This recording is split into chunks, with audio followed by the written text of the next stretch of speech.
ओंकार बिंदु संयुक्तम नित्य धायंत जोगिनम कामदमश्रतम चैव ओंकारे नमो नमः। ओंकार का बिंदु का में जो स्थिर हो पाते हैं उसको इस संसार का सारी इच्छा को पूर्ति करते हुए कैवल्य मुक्ति प्रदान करते हैं।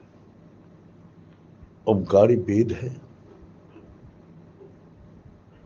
सर्व वेद और ओंकारी हमारा 108 का उत्पत्ति किया।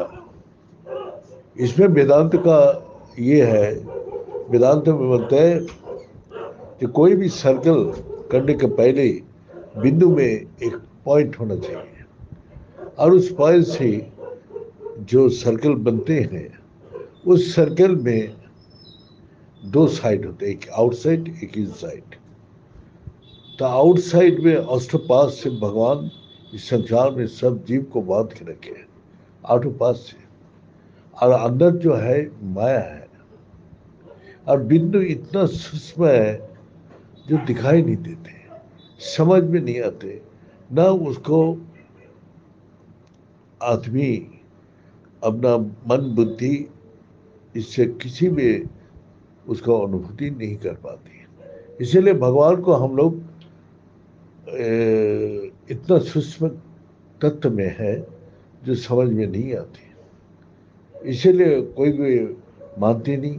लेकिन बहुत जिसका अंदर इच्छा है जाने का वही बिंदु तक पहुंच पाते हैं, और बिंदु में जब चला जाते हैं तो सारी सर्कल को देख सकते हैं और बिंदु में खड़ा होके वो आउटसाइड भी रिंग देख सकते हैं और इनसाइड भी जो है माया है जगत का वो सब कुछ देख सकते हैं और ब्रह्म का साथ जुड़ जाते हैं। तो यही ओंकार का ओंकार बिंदु संयुक्तम नित्य धायंत जोगिनम। जितना भी संत है, ऋषि महर्षि देवता सभी ये ओम यही परम ब्रह्म है, यही परम ज्ञान है, यही परम वेद है जिसको जानने से इस संसार में सब कुछ जान लेते हैं, जिसको पाने से सब कुछ पा लेते हैं, जिसको पाने का बात और कभी भी कुछ खोना नहीं पड़ता है, छोड़ना नहीं पड़ता है, सब कुछ जो है हमेशा के लिए प्राप्ति करते हैं। तो हमारा भावना जब जागृत हुआ, जब हमारा पिताजी का गुजर गया, पिताजी गुजरने के बाद सबने पिताजी का शरीर पड़ा हुआ है, सब बड़ा पिताजी का स्वर्गवास हो गया। अरे पिताजी का देह तो यही है, पड़ा हुआ है, तो स्वर्गवास कौन हुआ? तो पिताजी के दो रूप है, तो हम तो इसी शरीर से ही संबंध रखा था, अब वही शरीर को संसार में जाके जला के आया। तो ये देहो झूठ है। मेरा मन में ये सवाल जागृत हुआ, तो सच को तो हम जान ही नहीं पाया, ना पिताजी से हमने पिताजी को न जान पाया, न पिताजी के साथ कोई संबंध हम अब रख सकते हैं। देह संबंध था वो खत्म हो गया। तो इस संसार में जो भी फिजिकली इसमें है सबको संबंध टूट जाएगा, खत्म हो जाएगा। लेकिन आत्मा पहले भी था, अभी भी है, बाद में भी रहेगा, और उसी को जानने के लिए मनुष्य जन्म मिला है। तो ये जब हमको इच्छा हुआ तो एकांत में जाके रात को बैठ के साधना करने लगा, लेकिन कुछ भी पता नहीं चल रहा। तो बोला सदगुरु चाहिए। तो हमने भी पहला गुरु जी का जब दर्शन हुआ, दूसरा बार तीसरा बार, तब मैं यही सवाल किया, गुरु जी मेरे को आत्मा ज्ञान चाहिए। तो गुरुजी मेरे को सवाल किया, तुम कौन हो? मैंने अपना नाम, एड्रेस, ठिकाना बता दिया। तुमने अपना नाम जो बताया, इस शरीर में कौन से पार्ट है? ये तो हाथ है, ये पैर है, ये चोक है, ये कान है। तो तुम्हारा जो नाम बताया, ये शरीर में कहाँ लिखा हुआ है? तो मैं बता नहीं पाया। मैंने बोला, हाँ तो ये तो सही बात है, मैं अपने नाम जो बताया इस शरीर में तो कहीं भी नहीं है। तो हमने बोला, गुरुजी फिर?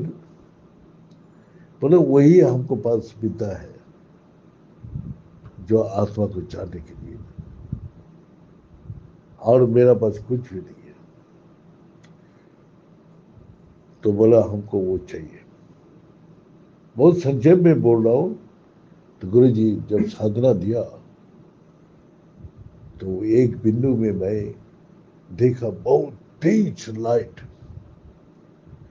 मंत्र देने के बाद जब हमने नेत्र खोल दिया, अज्ञान तिमिरंदिश ज्ञानांजलि सलाम। जब तीसरा नेत्र गुरुजी ने बोला, यह ध्यान लगाओ, तो मैंने जब लगाया तो देखा एक तीव्र चोटी, एकदम पीन का माफिक छोटा, लेकिन इतना तेज था जैसे मेरे को सारी शक्ति अपना खींचते जा रहे हैं। मैं सेंसलेस हो गया। तो गुरु जी हमको पकड़ लिया, गिरने नहीं दिया। तो सब आदमी सोचा, क्या हो गया, क्या हो गया? लेकिन मैं उसी समय समझ गया, जो इस ज्योति में कुछ है जो मैंने जिंदगी में पहले बार ही अनुभव किया। फिर हमने गुरुजी से पूछा, जो गुरुजी, मैं आत्मा को कब तक अनुभव कर पाऊँ? अगर तुम पात्र हो तो 24 घंटा में हो जाएगा, अगर तुम मध्यम पात्र हो तो 3 महीना लगेगा, और नहीं तो 3 साल में तुम अगर नियम से करोगे तो जरूर होगा। तो मैंने संकल्प कर लिया, जो ये चीज हमको करना है। तो गुरुजी, हम करने के लिए हमको क्या करना पड़ेगा? बोले, सात्विक भोजन करो, सर्व संग विवर्जित, सब संगों को त्याग करो, और 3 घंटे निरंतर बैठ के साधना करो, और 3 टाइम इसको साधना करो। अब साधना करते करते मैंने घर में बैठ के सात्विक भोजन करने लग गया, सब संगों को त्याग दिया, आत्मीय स्वजन, परिवार परिजन, मित्र, सबको त्याग दिया, घर में बैठ के साधना करने लगा, और कर करके उस चीज को अनुभव करने लगा, दिव्य प्रकाश में, और भी बहुत कुछ। तो मैं जब आश्रम पहुंचा, तो इसी साधन का दौरान मैंने वो आश्रम का देखी, समझ गया, अरे मैं तो ये साधना में देखा हूँ। जब साधना किया तो यही आश्रम मेरे को दिखाई दिया था। तो फिर गुरु जी हमको आश्रम बुलाया, आश्रम चला गया। जाने के बाद गुरु जी ने, जब वो प्रकाश में इतना आनंद आ रहे थे, मैं चाह रहे थे एकांत में रहने के लिए, तो गुरु जी मिला तो इतना प्रफुल्लित हो गया। और मैं वहां से दिल्ली, दिल्ली से शाम को आश्रम पहुंचा। ऋषिकेश आश्रम एकदम चारों तरफ सुनसान, और जंगल में छोटा सा आश्रम। मेरे को अंदर घुसते ही देखा, गुरुजी अपना झाड़ू मार रहे थे। मैं अपना बेडिंग, अपना बिस्तरा फेंक के गुरु जी को प्रणाम किया। जैसा मालूम होता है एक दिव्य आनंद का प्राप्ति हुआ। मैं झाड़ू लेके झाड़ू मारने लग गया। गुरु जी भी इतना खुश, मेरा को नारियल का लड्डू दो दिया और पानी पिलाया।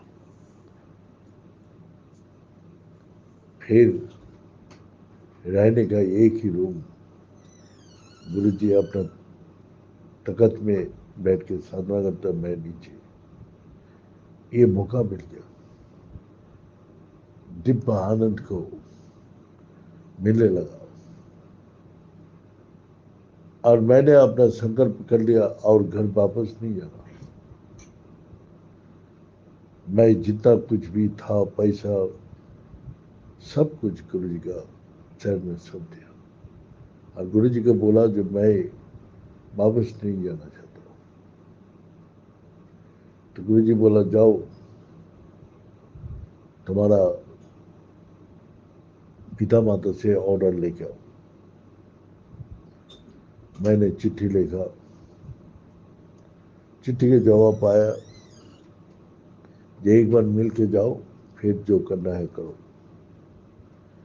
तो गुरु जी का हमने चिट्ठी दिखाया। गुरु जी बोला ठीक है, कोई बात नहीं है। तो फिर हमको गुरु जी ने एकदम सन्नास दे के घर भेज दिया, जाओ। मैं जब सारी रिश्ता को तोड़ के आ रहे थे, तो जैसा बेतबत, जैसे सारी जो इतना दिन से एक रिश्ता, एक अटैचमेंट, भाई, आत्मीय, स्वयं, परिवार, सबको काट के हम और कभी वापस आएंगे नहीं, ये सोच के निकाल गया। तो मैं ट्रेन में बैठा तो एकदम 2 घंटे मेरा कोई सेंस ही नहीं था। मरने के बाद आदमी जब जाते हैं तो क्या हाल होता है, वो मेरे को महसूस हुआ। जब शरीर छोड़ के आदमी जाते हैं तो क्या तकलीफ होता है। उसी प्रकार उसी प्रकार मैं गुरु जी का पास साधना में लीन होने लगा। अचानक गुरु जी एक दिन मेरे को बुलाया और बोला देखो यहाँ मंदिर बनेगा और ये काम अभी नवंबर से शुरू हो जाएगा। अब मेरा कर्म जोग शुरू हो गया। सुबह से उठ के सीमेंट, पत्थर, ईंट, अपना मार्बल, अपना सरिया, क्या क्या चीज के पीछे भागना पड़ता था। पानी का व्यवस्था करना, सब लेबर मजदूर लोग को रहने का व्यवस्था करना। अब मैं हिसाब रखना, बैंक से पैसा उठाना, अब सारी काम आ गया। एक मिनट भी ध्यान में बैठने का मौका ही नहीं मिला। लेकिन इसका दौरान मैं जब बाहर घूमता था तो मेरा महामंत्र अपना आप ही अंदर चलते रहता था, ये अनुभव किया। दूसरा है, गुरु जी का एक दिन बहुत थका हुआ वापस आया। गुरु जी हम तो साधना करने के लिए आए, हम तो एक मिनट भी साधना में बैठने के मौका नहीं मिलता है। गुरु जी बोलते हैं जो तुम्हारा साधना में क्या करते हो, गुरु को और भगवान को प्रसन्न करने के लिए करते हो। तो जो भी तुम बैठ के साधना करते हो वो भी तो कर्म है। जहां तुम्हारा सारी इच्छा को समाप्त करना पड़ता है। सर्व अहंकार विवर्जितम, मैं कर रहा हूं, मैं कर रहा हूं, ये छोड़ना पड़ेगा। तो गुरु का आदेश है, ये भगवान शंकर जी का मंदिर बनना है, ये काम में तुम लगा हुआ है। तुम्हारा काम क्या है यहाँ? गुरु जी ने मेरे को ये सवाल ये किया। बोला तुम्हारा तो कोई काम नहीं है। तुम जब तक सोचता था जब मैं कर रहा हूं साधना, तब तक तुम्हारा अहंकार था। तुम्हारा इस कर्म से मैंने अहंकार को तोड़ दिया। तुम्हारा यहां कोई काम नहीं है। यहां तो गुरु का आदेश से तुम भगवान शंकर जी का काम कर रहे हो। तो गुरु का प्रसन्न आदेश को पालन कर रहे, और तुम ये मंदिर का काम कर रहे भगवान शंकर जी को प्रसन्न करना। तुम्हारा काम तो कुछ नहीं है, तो अहंकार को त्याग करो। तो गुरु प्रसन्न है तो तुम्हारा गुरु क्या करते हैं? भव नदी पार करते हैं। तो मैं तो तुम्हारा गुरु, मैं तुमको भव नदी पार करूं, तुम मेरा काम करो, शंकर जी का काम करो। तो आज हमको समझ में आ रहा है, उस दिन समझ में नहीं आ रहे थे, लेकिन हमको मैं कर रहा हूं, मैं कर रहा हूं, ये भी मैं साधना कर रहा हूं, मैं गान गा रहा हूं, मैं भजन कर रहा हूं, मैं ये काम करता हूं, मैं फलाना काम करता हूं, ये भी एक अहंकार है। उस अहंकार को नाश करने के लिए गुरु जी ने ये बोला, सर्व अहंकार विवर्जितम। तुम्हारा ये अहंकार को भी त्याग करना पड़ेगा। तो एक दिन अचानक गुरु का शक्ति क्या होता है वो दिखाने के लिए मेरे को बोला, जाओ। मैं सहारनपुर गया था, बहुत काम से बिजी था, और शाम को वापस आया, खाना पीना कुछ भी नहीं। आके खाना बनाऊंगा, तब गुरु जी को खिलाऊंगा, मैं खाऊंगा। बाहर का कोई चीज खाने का आदेश नहीं था, सिर्फ पानी छूट गया। तो मैं सारा दिन मान काम करके जब वापस आया थका हुआ, तो गुरु जी सामने मैं आके प्रणाम किया, जाओ नहा धो के ध्यान में बैठो। मैंने बोला, गुरु जी तो कभी बोलते ही नहीं ध्यान में बैठने के लिए, आज कैसे बोल दिया? तो उसी दिन मैं महसूस किया गुरु क्या होता है। तो गुरु जी ने क्या किया वो दिन, एक सेकंड का अंदर हमने जब ध्यान में बैठा, मेरा तो इच्छा समाप्त कर दिया। मैं नहीं ध्यान कर रहा हूँ, गुरु जी बोल रहे थे इसलिए मैं बैठा, गुरु जी का आदेश को पालन करने के लिए। वो दिन मैं नहीं था। जैसे ध्यान में बैठा तो ऐसे ही देखा एक प्रकाश में, ओ तेज प्रकाश, सारा दुनिया दिखाई दिया, आसमान, तारा, नक्षत्र, हिमालय, सब कुछ दिखाई दे रहा है। और इधर समुद्र के नीचे 2000 फीट के नीचे भी क्या है, उस लाइट से मेरे को दिखाई दे रहा है। अचानक क्या हुआ, अचानक देख रहे मेरा सांस बंद होने वाला है, मैं मर जाऊंगा ऐसा लग रहा है। लेकिन मैं दिया है आज, मैं, मेरा कोई इच्छा नहीं है। गुरु जी चाहते हैं तो मर जाऊंगा तो मर जाऊंगा।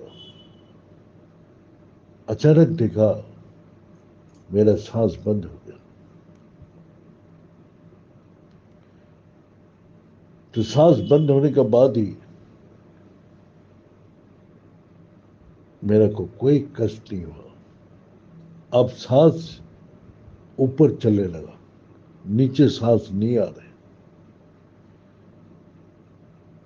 ऊपर हमेशा सांस ऊपर तरफ जा रहे, नीचे नहीं आ रहे। लेकिन मेरा कोई कष्ट नहीं हो रहा है। और इसका बाद क्या देख रहा हूं, एक छोटा सा लाइट निकाल के अपना जहां भ्रुकटी है वहां से निकाल के जा रहे हैं। और उस लाइट में मैं सारा दुनिया को देख रहा हूं, एक पिन का माफिक लाइट। उस लाइट से सारा दुनिया से मैं जुड़ गया, जैसा मेरा देह ही आसमान सब एका एक हो गया। मेरा देह को अलग से मैं महसूस नहीं कर पा रहा हूं। इतना विशाल देव का रूप हो गया जो आसमान का भी, और उसमें प्रकाश में लीन है। और उसी छोटा सा लाइट में जो पिन का मापी है, बिंदु का मापी, वो सब कुछ हमको अनुभूति करा रहे हैं। वही देख रहे, वही बोल रहे, वही चल रहे, वो सब। और कहाँ से जा रहे? ना आसमान का ऊपर, ना धरती का नीचे, वो बीच में जा रहे हैं। ऊपर भी दिखाई दे रहे, नीचे भी दिखाई दे रहे। और क्या देख रहा हूं? जो अपना मंत्र अपना आप ही चल रहा है। मैं आज कुछ भी नहीं कर रहा हूं। जैसा 1000 साल तपस्या करने के बाद भी इस परिस्थिति में नहीं आ सकते। सांस का ऊर्ध्वगामी हो गया, हाथ पैर शरीर कोई भी महसूस नहीं कर पा रहा। ना मन इधर उधर जा रहे, ना बुद्धि कोई विचार कर रहे। वही लाइट ही हमारा सब कुछ है।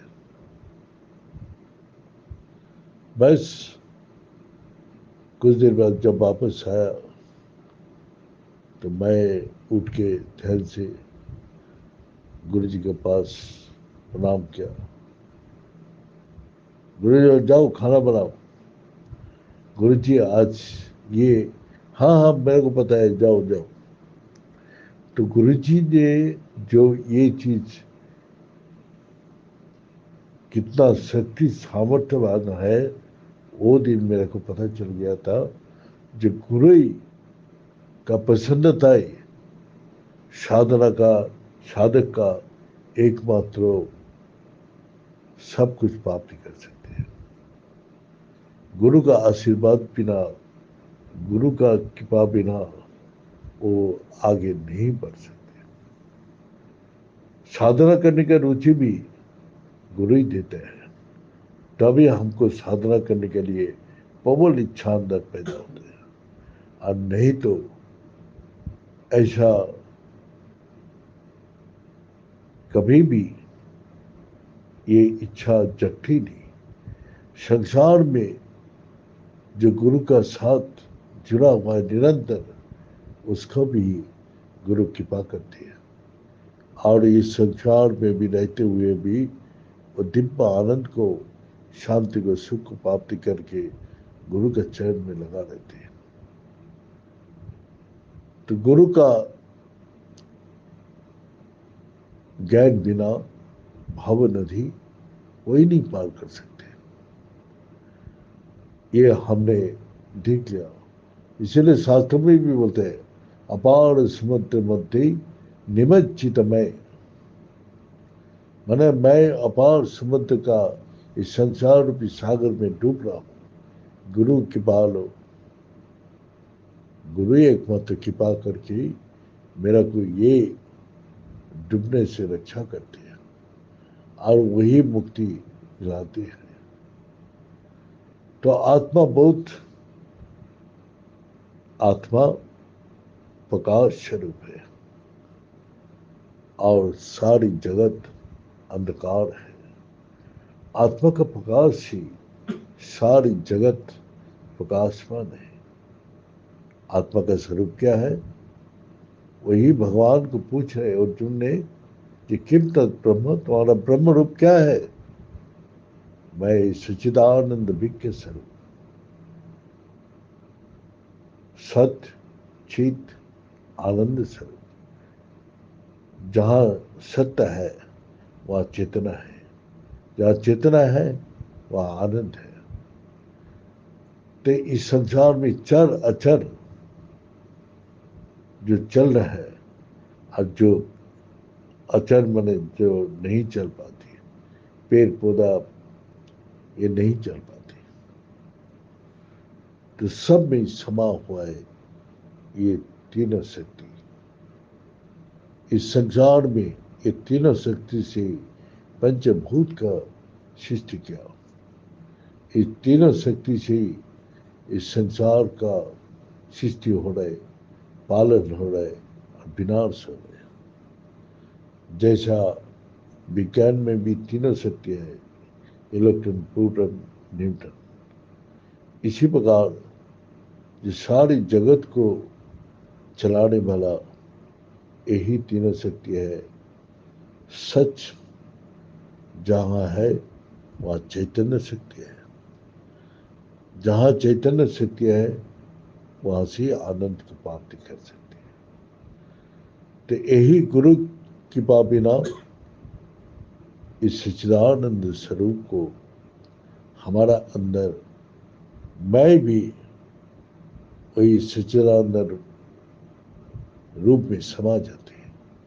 जैसे सागर में सारी नदी नाला अलग अलग नाम रूप लेके जब बहते हैं, जब सागर पे मिलता है तो सबका नाम रूप खत्म हो जाते हैं।